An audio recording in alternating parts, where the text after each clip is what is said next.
Coucou, bonsoir à toutes et à tous. Je vous fais une vidéo là ce soir parce que j'ai été pas mal bousculée, chahutée ces derniers jours et j'avais envie de partager mon expérience, voilà, qui peut peut-être en inspirer d'autres et puis se permettre de se poser les bonnes questions. C'est vraiment la première fois que quelque chose comme ça m'arrive. En fait, voilà, je rentre tout juste d'un rendez-vous d'âme sur le chemin de Compostelle. Il se trouve que voilà, il y a une seule personne qui a rejoint ce rendez-vous d'âme et que je ne nommerai pas. Et ça s'est pas du tout passé comme prévu, comme je l'attendais, comme d'habitude. Il y a eu vraiment 3 jours compliqués. Compliqué à gérer pour moi et ça m'a beaucoup interpellée en fait.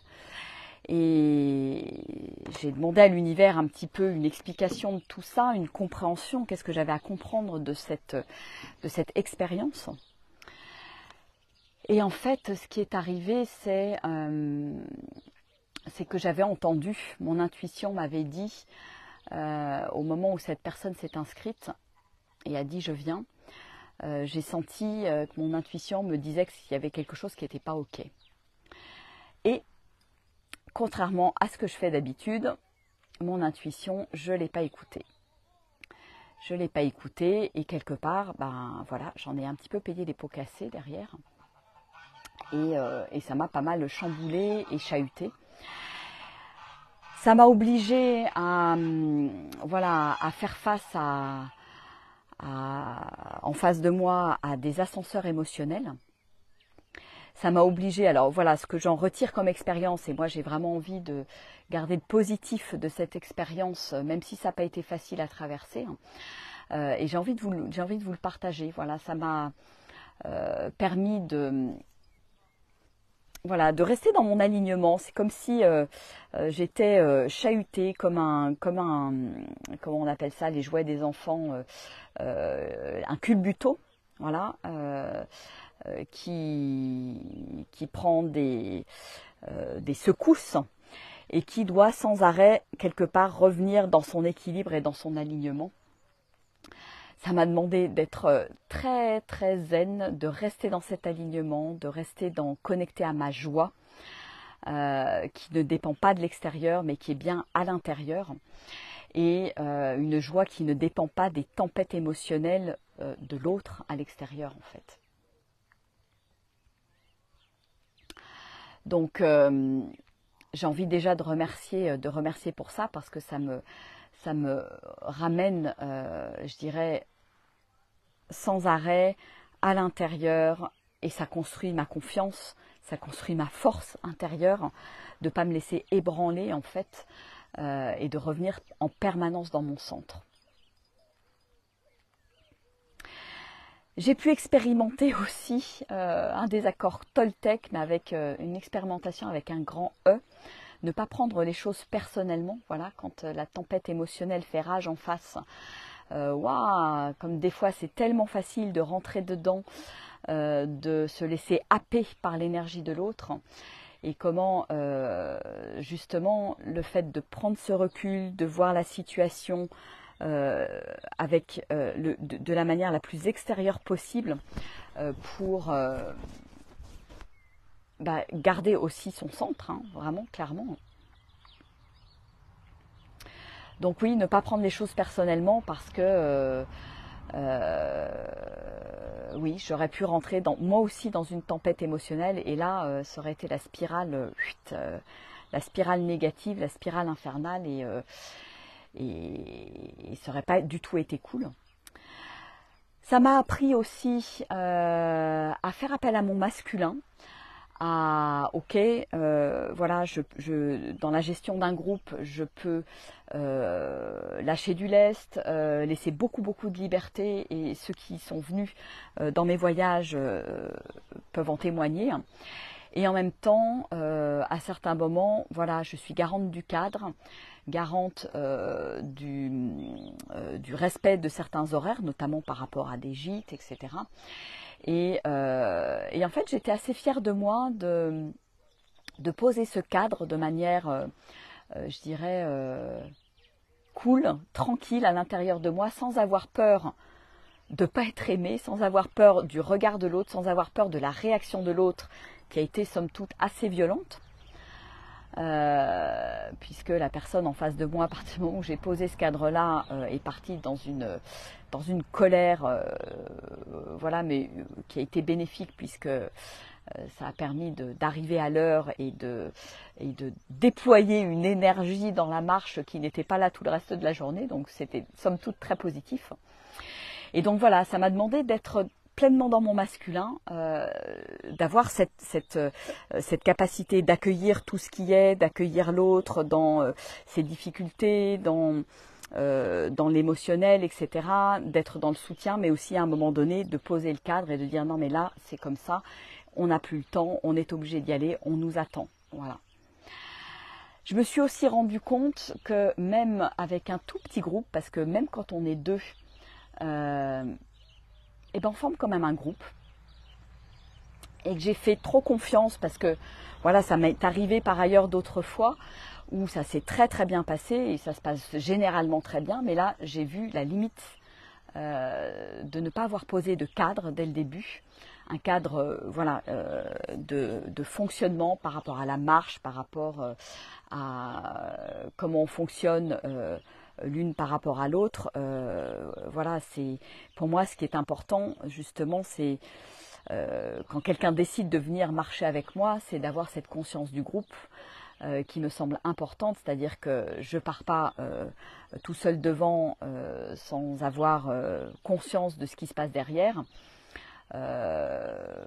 Voilà, moi-même je suis dans cette attention, je suis dans cette, je fais attention au rythme de chacun et de chacune, ce qui n'est pas toujours évident parce que tout le monde n'a pas le même rythme. Et voilà, j'adapte mon rythme aux personnes, j'attends les gens en haut des côtes parce que voilà, autant on a besoin chacun d'être à son rythme quand on monte une côte, autant il y a pour moi des points de rencontre qui sont importants, voilà, pour quand on marche ensemble. Donc voilà, donc c'est venu me titiller, je me suis dit, ah Virginie, tiens, tu es en train d'apprendre que ben, le cadre, il est important à poser, quel que soit le nombre de personnes. Et donc voilà, donc je me le note pour un prochain voyage et pour une prochaine marche, d'être vraiment, de le poser dès le départ, quel que soit le nombre de personnes.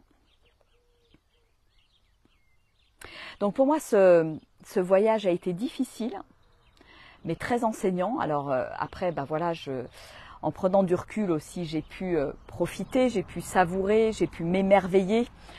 Faire passer aussi mon émerveillement à l'autre qui n'était pas du tout branché sur l'émerveillement, l'instant présent et beaucoup dans la tête. Donc ça, c'était pas forcément évident, mais voilà, là encore, ça m'a demandé de revenir là, sans arrêt, de rester, voilà, moi, de redescendre de mon mental vers l'espace du cœur. Ça m'a demandé d'envoyer de l'amour aussi, en me disant, bah tiens, la vie me montre aussi une partie de moi des fois qui est énervée, qui a des ascenseurs émotionnels. Est-ce que je peux aimer cette partie-là et c'était chouette aussi de vivre ça, et notamment le deuxième jour, voilà, j'ai envoyé beaucoup d'amour à cette personne. Coucou Corinne. Et même si au départ c'était difficile, c'était plutôt, voilà, il y avait plutôt du ras-le-bol qu'autre chose. Mais voilà, j'ai envoyé de l'amour, j'ai provoqué un cercle de parole et j'ai vu à quel point le cercle de parole, même à deux, pouvait faire des miracles.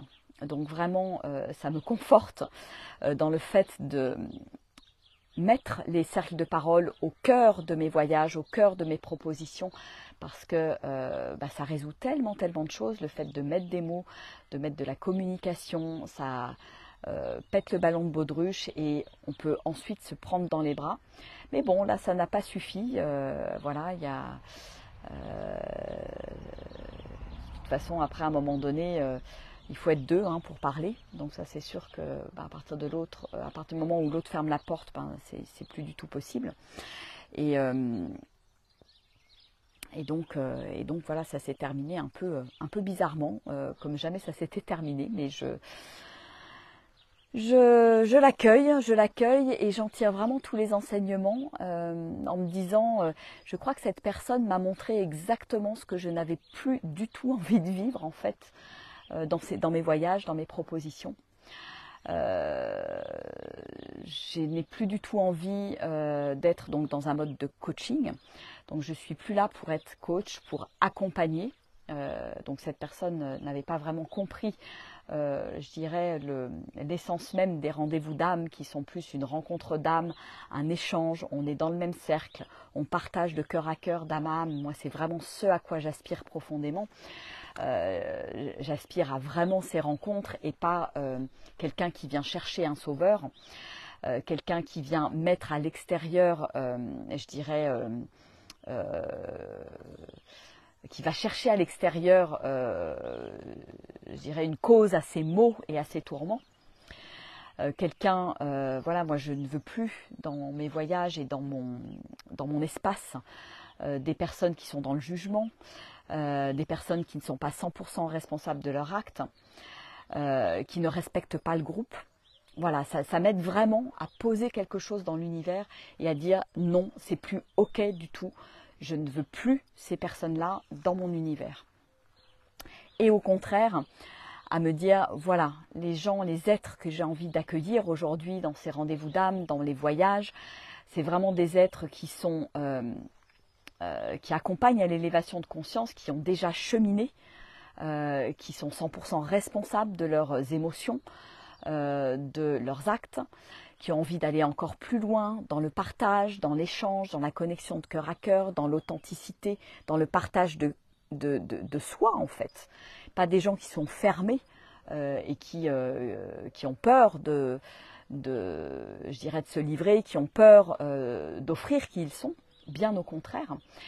Et j'aspire à créer ces espaces aussi pour des gens qui ont envie, des êtres qui ont envie de vivre cette réunion du féminin et du masculin. Et pour moi, c'est des êtres qui sont vraiment, voilà, déjà avancés sur leur chemin, qui veulent approfondir la présence à soi, vivre encore plus dans l'instant présent, en connexion de cœur à cœur avec les autres personnes qui partagent mes voyages. Et puis des êtres qui ne sont pas dans le jugement, des êtres qui savent se remettre en question. Donc voilà, donc ça me permet de poser tout ça et de le dire haut et fort, de mettre des mots là-dessus, d'envoyer cette vibration dans l'univers avec quelque chose de très ferme, de très posé dans mon masculin en fait. Il y a vraiment, c'est comme si je posais une barrière énergétique par rapport à des êtres qui n'ont plus rien à faire dans mon univers. C'est pas un coup de gueule, mais ça y est, c'est pas loin, parce que je sens que énergétiquement parlant, je ne veux plus d'être comme ça dans mon univers. Voilà. Donc j'écouterai mon intuition, j'apprendrai à dire non à certaines personnes qui ont envie de rejoindre mes voyages, et si je ne le sens pas, j'apprendrai à écouter cette intuition, à poser les bonnes questions avant de dire oui et de m'engager à accueillir ces personnes dans mon cercle et dans le cercle du voyage en question. Et pour moi, ça c'est vraiment important, et j'avais vraiment pas mesuré jusqu'à maintenant l'importance de ça en fait. Donc je remercie cette personne d'être venue jusqu'à moi, de m'avoir permis de vivre cette expérience, de m'avoir bousculée et de me permettre de mettre des mots aujourd'hui sur cette expérience et d'en tirer tous les enseignements. Voilà. Donc gratitude à la vie, de me faire vivre, de me chahuter, de me bousculer à travers ces rencontres pour trouver exactement l'endroit où j'ai envie d'être, les personnes avec qui j'ai envie d'être, parce que mon espace est un espace qui est sacré, parce que les espaces que je crée sont des espaces sacrés, et je ne veux aucunement vivre ce genre de situation. Je veux plus vivre ce genre de situation. Voilà. Donc je suis heureuse ce soir de poser les mots, ça me fait du bien. Et je sens que c'est important, énergétiquement parlant, de les poser dans l'univers. Voilà. Aho, j'ai envie de dire. Et là aussi, pour moi, c'est vraiment voir l'importance, remettre sur le devant de la scène mon masculin, parce que c'est vraiment mon masculin là qui pose des limites, qui dit non, qui pose le cadre, qui pose cet espace de sécurité, qui est garant de l'énergie, qui est garant du cadre, qui est garant de cet espace sacré qui est le mien et qui est celui d'un groupe. Et de toute façon, effectivement, en fait, ce que je me suis dit le deuxième jour, c'est que, en fait, même une personne comme ça, si jamais ça m'arrivait à nouveau, eh bien, c'est une personne que je sortirais du groupe, en fait, tout simplement. Qu'avec mon masculin, voilà, il y a quelque chose qui me permettrait de trancher ce que je pense que je n'aurais pas osé faire jusqu'à maintenant, que je n'ai pas fait là pendant ce voyage. Et là maintenant, je sens que mon masculin peut être garant de ça, de cette sécurité et de ce sacré. Voilà. Et c'est important aussi de le dire au monde, c'est important de dire, bah voilà, quand vous allez venir dans mes espaces, ce masculin, il sera présent.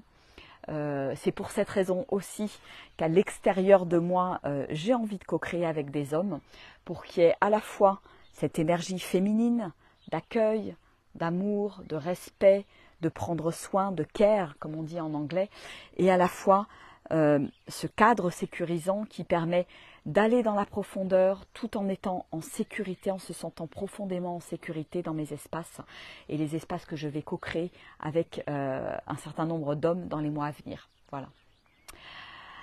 Ah, bah écoutez, ça fait du bien de poser tous ces mots et de créer ces espaces où il y aura à la fois un cadre sécurisant et à la fois un espace de liberté qui permettra à tout un chacun d'être soi, d'offrir ses talents, ses dons au groupe, où chacun pourra prendre sa place et viendra pas juste prendre en fait, viendra pas juste trouver un sauveur ou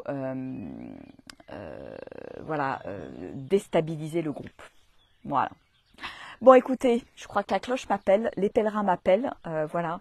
La vie reprend son cours. J'ai pu déposer à la terre tout à l'heure, en m'allongeant dans la terre, tout ce que j'avais pris, toutes ces énergies que j'avais pris qui ne m'appartenaient pas. Je remercie la terre de m'avoir permis de transmuter tout ça.